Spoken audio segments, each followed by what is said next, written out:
할렐루야. 주 예수님 은혜 안에서 평안하셨습니까? 이제 계속 창세기 이 성경에 나타난 우리 한민족 그리고 성경과 한민족에 대한 그 역사를 상고사를 살펴보고 있는데요. 함의 이름 뜻은 이제 함이란 이름 자체가요, 이들 자손들의 모습을 보여주는데요. 함족은 흑인들입니다. 함은 그 이름대로 그 후손들의 피부가 검습니다. 함이란 이름 자체가 그들의 거주지를 보여주는데요. 함은 뜨거운, 더욱이란 의미대로 그 자손들이 뜨거운 곳, 더운 곳인 아프리카 대륙을 중심으로 생활을 합니다. 함의 거주지는 땅이 척박하고요, 볼품이 없는 곳입니다. 가나안의 경계는요, 창세기 10장 19절에 나와 있는데요. 가나안의 경계는 시돈에서부터 그라를 지나 가사까지와 소돔과 고모라와 아드마와 스보임을 지나 라사까지였더라. 함은 땅, 평지에 거합니다. 그래서 그들이 거하는 아프리카 땅은요, 산이 거의 없습니다. 그래서 이상근 박사는요, 함의 자손이 거주하는 땅에 대해서 이렇게 말을 하는데요. 함의 자손 30개 국민의 지대는 대체로 지구의 남반구 편으로 아프리카, 남아라비아 및 성지의 일부를 접하고 있다라고 말을 합니다. 그리고 함의 자손들은요, 아프리카의 광활한 땅을 차지하면서요, 남아라비아 사우디 지역을 차지합니다. 그렇지만요, 그곳에서 그들의 삶은 참으로 보잘것없는 것입니다. 그들은 오로지 그곳에서 땅만 바라보고 육적인 삶, 짐승이나 사냥하는 삶을 살았습니다. 함의 자손들의 삶을 대변하는 인물로요, 니므롯이 있습니다. 니므롯에 대한 성경 말씀의 내용이 있는데요. 바로 창세기 10장 8절에서 9절입니다. 구스가 또 니므롯을 낳았으니 그는 세상의 첫 용사라. 그가 여호와 앞에서 용감한 사냥꾼이 되었으므로 속담에 이르기를 아문은 여호와 앞에 니므롯같이 용감한 사냥꾼이로다 하더라. 여기서 용사란 표현은요, 히브리어로 기뽀르이고요, 강한, 온기가 왕성한, 영웅 등을 의미합니다.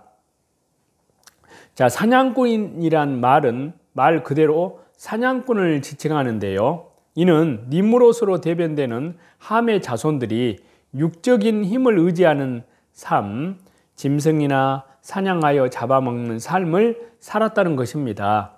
자, 이러한 니므롯의 삶은요, 이후에도 그리고 20세기를 넘어서 21세기에 접어든 지금에도 그대로 순환 반복되고 있습니다. 그 다음에 이제 야벳인데요. 야벳의 이름의 뜻은 예페트라는 뜻으로 확장, 넓은, 열려있는 이라는 그런 뜻을 나타내는데요. 야벳은 그 이름 뜻처럼 세상 곳곳으로 확장되고 그 지경을 넓혀 나갔습니다. 그래서 야벳 자손은요, 본래 팔레스타인 땅을 중심으로 해서요, 서방과 북방에 거주합니다. 자, 창세기 10장 2절에서 5절에 그 말씀이 나오는데요. 야벳의 아들은 고멜과 마곡과 마대와 야한과 두발과 메섹과 디라스요. 고멜의 아들은 아스그나스와 리밧과 도갈마요. 야완의 아들은 엘리사와 달시스와 기띔과 도다님이라. 이들로부터 여러 나라 백성으로 나뉘어서 각기 언어와 종족과 나라대로 바닷가의 땅에 머물렀더라. 그래서 창세기는요, 고멜, 마곡, 마대, 야완, 두발, 메색, 디라스 등을 야벳의 자손으로 이렇게 소개를 합니다. 그들이 거주하는 곳은요, 카스피의 남쪽 고원에서요, 서쪽 흑해의 남쪽 산지에 걸친 지방, 또 동지중해 연안의 도서나 북해안 지방에 이르는 지역에도 살았습니다. 그리고 그들의 후손들, 그로 인해서 생겨난 종족들은요, 더 서쪽으로 퍼져나간 해안 등지에 정착한 유럽 민족인 것으로 보입니다. 그리고 야벳의 후손들은 아리아인들의 조상이 됩니다. 아리안족은요, 인도 유럽의 종족으로요, 중앙아시아로부터 인도나 이란에 이주한 고대 민족으로 규정이 됩니다. 이들은 이란인, 그리스인, 로마인, 게르만인이 되어서요, 현재 유럽인의 조상이 되었습니다. 이상근 박사는요, 이들에 대해서 셈에게 종교적 축복을 주었으나 야벳에게는 세상적인 축복을 준 것을 표시한다라고 말을 하였습니다. 자, 이들의 조상이 바로 야벳 족속이고요. 이들의 역사 내내 물질 문명을 주도하는 역할을 담당하였습니다. 자, 이 같은 물질 문명과 영역 확장의 역사는요, 콜럼버스의 미 대륙 발견과 진출, 미국 대륙을 중심한 자본주의 문명의 극대화, 유럽인들의 오세아니아 대륙, 즉 호주와 뉴질랜드로의 진출, 이런 등으로 극대화되는데요. 이처럼 하나님의 말씀은 하나도 땅에 떨어지지 않고 그대로 다 성취가 됩니다. 현 유대인들의 이제 분파들인데요. 이스라엘의 독립은요, 성경의 기록과는 달리 현재의 유대인들은 비록 세계를 움직이는 거대 경제 세력으로 세계를 움직이기는 하지만요, 세계인들의 혐오를 한 몸에 받고 있습니다. 자, 유대인들은 BC 586년에 바벨론의 느부갓네살에 의해서 철저히 도륙되고 멸망하면서요, 디아스포라가 형성이 됩니다.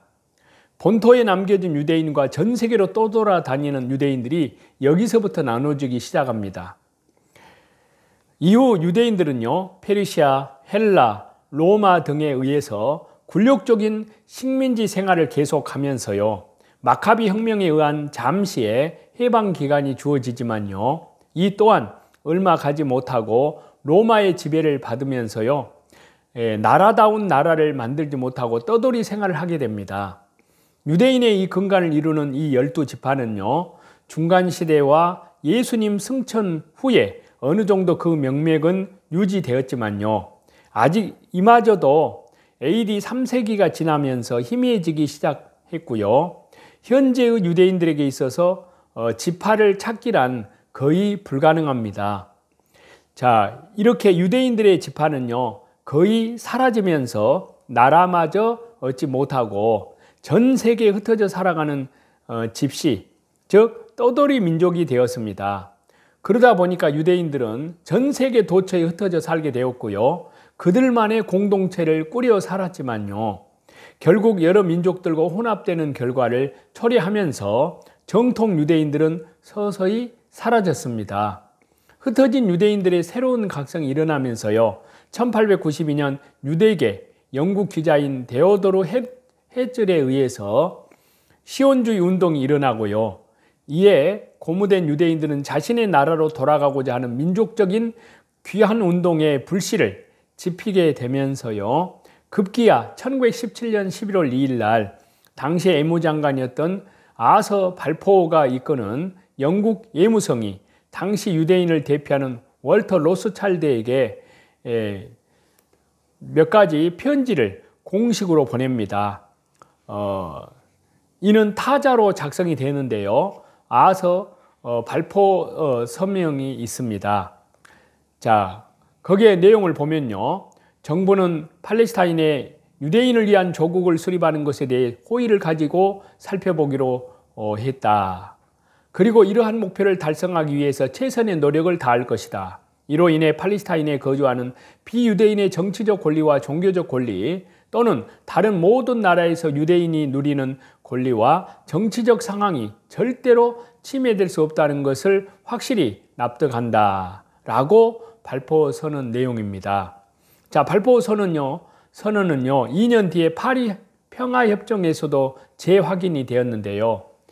이를 계기로 유대인들은 이스라엘로 모여들기 시작했고요, 수많은 난관을 극복하면서 1948년 5월 14일 단독적으로 기습 독립을 선포하면서 벤구리온을 초대 수상으로 추대했습니다. 이는 주변 아랍국들에 대한 선전포고나 다름이 없었는데요. 주변 아랍국, 특히 이집트, 시리아, 이라크, 레바논, 이란, 요르단은 이를 인정하지 않았고요. 가장 반발이 큰 나라들이었습니다. 아랍의 여러 연합국들은 이런 이스라엘을 없애기 위해서요, 5차례 중동 전쟁을 일으켰지만 아무 소용이 없었습니다. 모두 이스라엘의 승리로 하나님께서 돌렸기 때문입니다. 자, 우리는 이스라엘 독립을 마지막 시대의 중요한 성경의 가르침 마태복음 24장 32절에서 34절로 인정을 하고요. 이스라엘의 회복을 위한 첫 단추가 맞추어졌다는 결론을 내립니다. 사도행전 21장에 사도 바울의 결단이 나옵니다. 그래서 바울은 여러 도시를 지나 두로에 도착을 하는데요. 제자들은 성령님의 지시로 바울의 예루살렘 행을 만류하지만요, 바울과 그 일행은 두로의 교인들과 함께 기도한 후에 작별을 합니다. 바울은 가이사랴에 도착을 해서 빌립 집사의 집에서 머무는데요. 여러 날 후에 아가보 예언자는 바울이 예루살렘에서 결박될 것을 예언합니다. 그러나 사람들의 만류에도 불구하고 사도 바울은 한사코 예루살렘에 가기를 결심합니다. 그래서 사도 바울은 예루살렘으로 올라가면 자신 앞에 어려움과 환난이 닥칠 것을 알고 있었지만요, 자신의 육적인 어려움만을 생각하지 않았습니다. 오히려 더 큰 영적인 일을 위하여 결단합니다. 하나님의 나라는 이 땅에서의 성공을 추구하는 사람에 의해서가 아니라 복음을 위해 대가를 치르는 사람들에 의해서 확장되었다는 것입니다. 저와 여러분은 영적인 일을 하나님께 온전히 맡기는 믿음의 소유자인지요, 이 땅에서 하나님의 나라를 이루기 위해 치러야 할 대가는